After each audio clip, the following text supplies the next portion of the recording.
BNP নেতা ইশরাকের শপথ গ্রহণ বিষয়ে করা রিটের আদেশ হতে পারে আজ। এ বিষয়ে বিস্তারিত জানাতে আমাদের সাথে যুক্ত হচ্ছেন সহকর্মী মিজান আহমদ। সরাসরি চলে যাচ্ছি তার কাছে। মিজান, কখন এই নির্দেশনা আসতে পারে কিছু জানেন কিনা জানাবেন।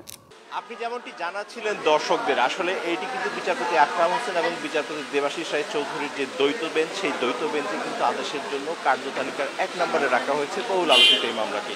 আপনি জানেন যে টানা 8 দিন ধরে বিএনপি নেতাকর্মীরা ঢাকা শহরে যে আন্দোলন করছে এবং সারা দেশবাসীর কিন্তু বিশেষ করে বিএনপি নেতাকর্মীরা সবাই কিন্তু তাকিয়ে আছে উচ্চ আদালতের নির্দেশনার দিকে।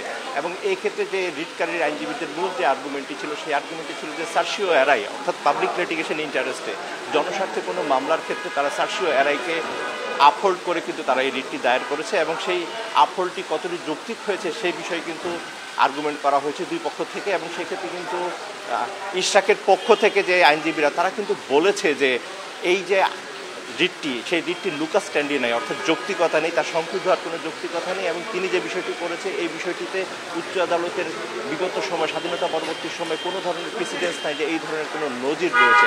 এলএমই সার্টিফাইড বিশ্বসেরা কপারে তৈরি ওয়ালটন কেবলস, যা আপনার স্থাপনাকে রাখবে সব সময় নিরাপদ। অতএব সেই ক্ষেত্রে আদালত কি সিদ্ধান্ত চূড়ান্তভাবে আদালতেরই এখতিয়ার, আদালত জানাবে।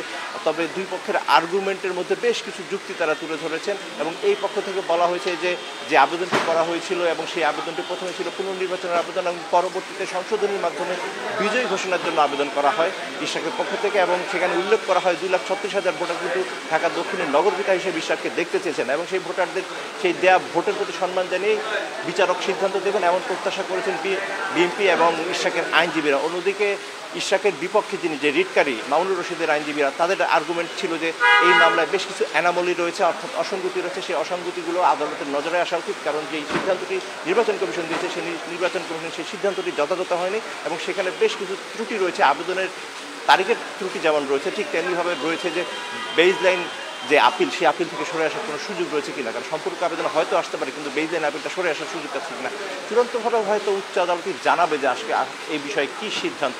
এবং সেই সিদ্ধান্ত আসার পরই আপনার মাধ্যমে আমরা হয়তো দর্শককে তা জানিয়ে দেবো। এই ছিল এই মামলার সবশেষ পরিস্থিতি। ফিরে যাচ্ছি স্টুডিওতে, তৈরি আপনার কাছে। ধন্যবাদ আপনাকে।